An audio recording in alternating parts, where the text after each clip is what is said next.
Hello दोस्तों, उत्तराखंड की पाठशाला में आपका स्वागत है। तो देखिए, यहाँ पर हम एक सीरीज चला रहे हैं उत्तराखंड इतिहास के अंतर्गत कुमाऊँ का चंदवंश, जिसका आज मैं लेकर आया हूँ भाग 4।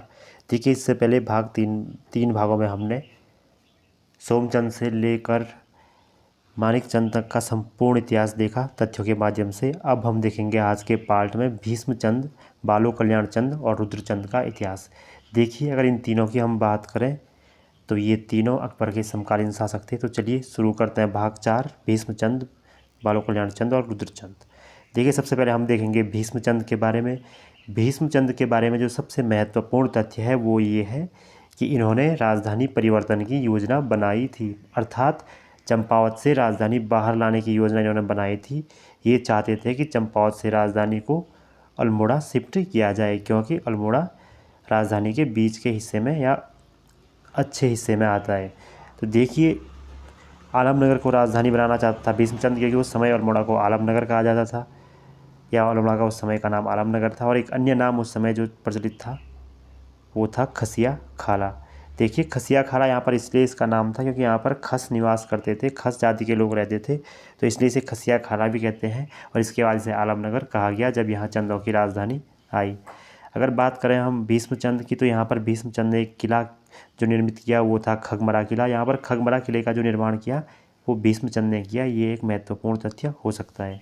आगे बात करेंगे तो देखिए, जब ये राजधानी परिवर्तन करने की योजना बनाई पर ये कर नहीं पाया, क्योंकि इसी बीच इसकी जो हत्या थी वो एक व्यक्ति या शासक या सेनापति गज बुढ़िंगा ने इसकी हत्या कर दी, जिस कारण ये राजधानी को चंपावत से आलमनगर नहीं ला पाया। हालांकि इसने आलमनगर में राजधानी परिवर्तन करने के लिए कार्य शुरू कर दिया था, यहाँ पर खगमरा किले का निर्माण कर दिया था। अब बात करते हैं बालो कल्याण चंद की। अगर बालो कल्याण चंद की हम बात करें तो खसों को हराने वाला चंद था ये, मतलब इसने अल्मोड़ा में जो खस थे जिन्होंने इसके पिता की हत्या की थी उन्हें हराया था।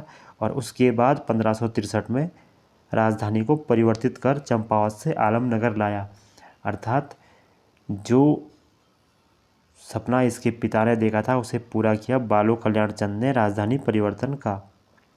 अब बात करें इसके निर्माणों की, तो इसने भी आलमनगर में नैल पोखर नामक किला बनाया। एक नैल पोखर नामक किला इसने यहाँ पर स्थापित किया। और लाल मंडी किले का निर्माता भी यही है, अर्थात इसने यहाँ पर जो 2 किले बनाए, नैल पोखर और लाल मंडी, ये किले इसने आलमनगर में बनाए। यहाँ से राज्य का कार्यभार चलना शुरू हुआ। ठीक है। अगला इसने क्या किया, जो पिथौरागढ़ में सुदूर स्थित है गंगोली हाट, उसको भी आलमनगर में मिला दिया, अर्थात चंदों के शासन में गंगोली हाट को भी मिलाया। अब बात करते हैं रुद्रचंद की। रुद्रचंद की अगर बात करें तो एक महत्वपूर्ण शासक है चंदवंश में रुद्रचंद। तो देखते हैं इनके कार्यों को। देखिए, तराई क्षेत्रों में राज्य विस्तार करने वाला चंद था, मतलब पहला ऐसा चंद शासक जिसने अपनी सीमाओं के दक्षिणी हिस्सों की ओर विस्तार करना शुरू किया, तराई क्षेत्रों में विस्तार करना शुरू किया।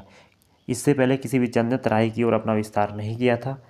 इसलिए देखिए, अकबर का समकालीन था ये रुद्रचंद। अकबर के साथ इसकी बहुत सारी अकबरनामा में इसका जिक्र मिलता है, अकबर के साथ इसका इतिहास जुड़ा हुआ है। तो देखिए, अकबर का समकालीन जो चंद शासक है महत्वपूर्ण, वो है रुद्रचंद। बात करें रुद्रचंद की, तो 1568 व 1575 में हुसैन खां टुकड़िया का आक्रमण इसके राज्य में हुआ। मतलब इसके राज्य का जो दक्षिणी हिस्सा था, तराई हिस्सा, वहाँ पर यह आक्रमण हुआ 1568 और 1575 में हुसैन खां टुकड़िया का। और ये इसलिए हुआ क्योंकि वो भी तराई की ओर विस्तार कर रहा था रुद्रचंद, और हुसैन खां टुकड़िया नीचे रुहेलखंड से ऊपर की ओर अकबर के सेनापति के रूप में विस्तार चाहता था। इसके बाद इसने अकबर से मिला। ये 1587 में ये अकबर से मिलने गया, क्योंकि इसी भूमि को लेकर इसका जो विवाद चल रहा था।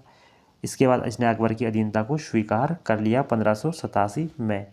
देखिए, ये लाहौर में अकबर से मिला। ये लाहौर तक गया अकबर से मिलने के लिए। ये लाहौर में अकबर से भी मिला। और इसने जो नागौर अभियान उस समय अकबर कर रहा था, अकबर उस समय नागौर अभियान पर था, और इसने नागौर अभियान में अकबर की सहायता भी की और उसमें भाग लिया था। यहाँ पर इसने एक चाल चली अकबर से मिलने के लिए कि बीरबल को अपना राजपुरोहित घोषित कर दिया। तो देखिए, प्रश्न आएगा किस चंद शासक ने बीरबल को अपना राजपुरोहित घोषित किया, तो वो थे रुद्रचंद। इसके बाद कई वर्षों तक बीरबल के वंशज ही चंदों के राजपुरोहित रहे इस कारण से। तो देखिए, अकबर ने भेंट स्वरूप इसे 84 माल परगना ज़मीन उपहार दी थी। तो देखिए यहाँ पर एक महत्वपूर्ण फैक्ट है, 84 माल परगना जो ज़मीन थी वो कौन सी ज़मीन है। देखिए तराई में, जो तराई भावर में जो उपजाऊ ज़मीन है उसे कहते हैं हम 84 माल परगना उस समय। तो उसे अकबर ने रुद्रचंद को भेंट किया था। अब बात करें 84 माल परगना की, तो जगत चंद के समय पर 84 माल परगना को कहते थे 9 लखिया भूमि, क्योंकि इससे 9 लाख का रेवेन्यू प्राप्त होता था। तो ये वही भूमि है, ये अकबर ने रुद्रचंद को दी थी। अब बात करते हैं इसके निर्माणों की।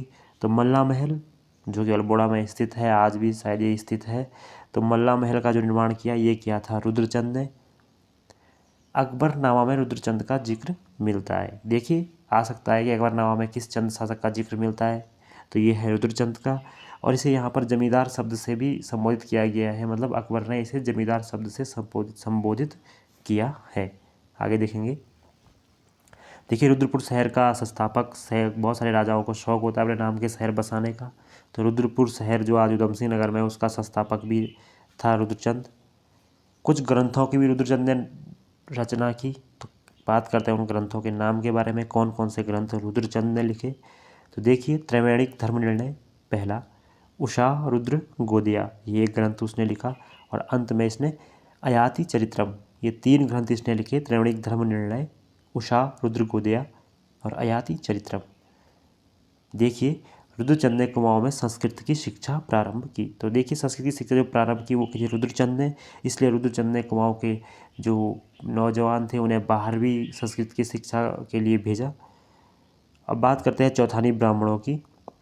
तो इससे पहले भी हमने एक बार देखा कि चौथानी ब्राह्मणों की जो नियुक्ति देखते हैं हम, वो सोमचंद ने की थी। लेकिन सोमचंद ने सिर्फ चौथानी ब्राह्मणों का एक दल बनाया था, जबकि चौथानी ब्राह्मणों की नियुक्ति खाना बनाने हेतु, मतलब जैसे गढ़वाल के क्षेत्रों में सरोल ब्राह्मणों की नियुक्ति की गई थी, ऐसे ही चौथानी ब्राह्मणों की नियुक्ति रुद्रचंद द्वारा की गई थी चंद शासन में, जो कि खाना बनाने का कार्य करते थे। अब देखिए जो अंतिम फैक्ट है इसका, जो अंतिम तथ्य है आज की वीडियो का, वो है पुरुषोत्तम पंत।